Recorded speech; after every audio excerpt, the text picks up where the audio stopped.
Hello students, आज exercise 1.2 का सबसे फर्स्ट क्वेश्चन जो है वो हम प्रूव करने वाले हैं।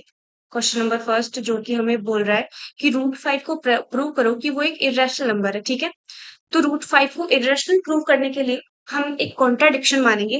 कॉन्ट्राडिक्शन मतलब इसके जस्ट अपोजिट सिचुएशन हम कंसिडर करने वाले हैं। हम कंसिडर करेंगे कि रूट 5 जो है वो एक रैशनल नंबर है। ठीक है, रूट 5 एक रैशनल नंबर। अब रैशनल नंबर की डेफिनेशन क्या कहती है कि हम किसी नंबर को पी बाई क्यू फॉर्म में एक्सप्रेस आई मीन इफ किसी नंबर को p बाई क्यू फॉर्म में एक्सप्रेस कर पाए where q is not equal to zero and p q are integers. ठीक है, तो ये जो नंबर होगा वो एक रैशनल नंबर होगा। ठीक है, ये रैशनल नंबर की डेफिनेशन है जहाँ पे क्या बोलती है, अगर कोई number p by Q form में एक्सप्रेस किया जा सकता है where q is not equal to zero then the number is a rational number. ठीक है, तो इसका मतलब हम रूट 5 को भी p बाई क्यू फॉर्म में एक्सप्रेस कर सकते हैं। ठीक है, हम कंसिडर कर लेते हैं कि p अपॉन क्यू में हमने इसे एक्सप्रेस किया where P and Q are in their simplified version. ठीक है, ये अपने सिंपलेस्ट फॉर्म में है। ठीक है, सिंप्लीफाइड फ्रैक्शन है p बाई क्यू। ठीक है, and q is not equal to zero, ये तो डेफिनेटली रैशनल नंबर बोल रहा है, तो फॉलो होगा ही। ठीक है, अब क्या करेंगे, अब हम दोनों साइड कर देंगे स्क्वायरिंग। ठीक है, रूट 5 का स्क्वायर किया तो हमारे पास आएगा 5। अगर हमने इस साइड स्क्वायर किया तो हमारे पास आएगा p square upon Q square. p square upon Q square. ठीक है, आई थिंक ये बात तो क्लियर है। हमने सिर्फ दोनों साइड स्क्वायरिंग ही की है। ठीक है, दोनों साइड हमने स्क्वायरिंग की है और हमारे पास आंसर आया है 5 equals to P square upon Q square. अब हम क्या करेंगे, नेक्स्ट स्टेप में हम करेंगे क्यू स्क्वायर को हम दूसरी साइड लेके आएंगे।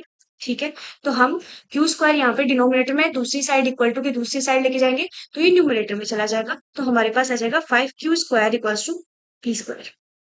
ठीक है, 5q² equals to P square. इससे हमें ये रियलाइज होता है कि 5 जो है वो पी स्क्वायर का फैक्टर है। ठीक है, 5 जो है वो पी स्क्वायर का फैक्टर है। अब एक चीज याद रखना कि कोई अगर नंबर हो, कोई भी स्क्वायर हो, उसका कुछ फैक्टर हो, तो डेफिनेटली वो उस नंबर का भी फैक्टर होगा। ठीक है, उस नंबर का भी डेफिनेटली वो फैक्टर होगा। तो अगर पी स्क्वायर का फैक्टर है 5, तो डेफिनेटली हमारा जो पी है उसका भी 5 एक फैक्टर होगा। तो अब हम पी को 5 के किसी फॉर्म में मान लेते हैं पी जो है वो आ रहा है 5 इंटू के करके। के एक कांस्टेंट ले रहे हैं जो 5 से हम मल्टीप्लाई करेंगे ताकि हमारा पी बन जाए। ठीक है, तो पी इक्वल्स टू 5 के हमने मान लिया। अब हम दोनों साइड वापस स्क्वायरिंग करने वाले हैं स्टेप में, तो हमारे पास आएगा पी स्क्वायर इक्वल्स टू 25 के square. P square equals to 25 के स्क्वायर। ठीक है, अब ये है हमारी इक्वेशन नंबर 1। ठीक है, जहां पे है 5q² equals to P square, ये हमारी इक्वेशन नंबर 2 है। अब हमारे पास दोनों इक्वेशंस में पी स्क्वायर की वैल्यू है। ठीक है, पी स्क्वायर की यहाँ पे वैल्यू है 5q² और यहाँ पे वैल्यू है 25k²। ठीक है, अब हम क्या करेंगे, इन दोनों दोनों वैल्यूज को एक साथ लिख के इक्वल टू कर देंगे, क्योंकि दोनों का मतलब पी स्क्वायर ही है। ठीक है, तो पहले था हमारे पास 5q²। you can write a line before it, that from equation 1 and 2 5q² equals to 25k²। I think इतनी बात आपको बिल्कुल क्लियर हो चुकी है। अब अगर आपको पता हो कि ये जो 5 है ये इसको सिंप्लीफाई करेगा जब, तो यहाँ पे हमारे पास बचेगा 5। ठीक है, अब q² इक्वल्स टू आ गया 5k²।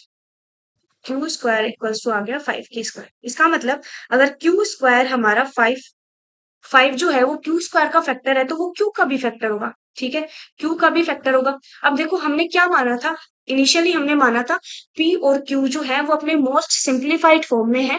पी और क्यू में कुछ भी कॉमन फैक्टर नहीं है, that is a basically simplified fraction. ठीक है, अब यहां से हमें इन दोनों इक्वेशन से क्या पता चल रहा है, इस वाली इक्वेशन से और एक इस वाली इक्वेशन से।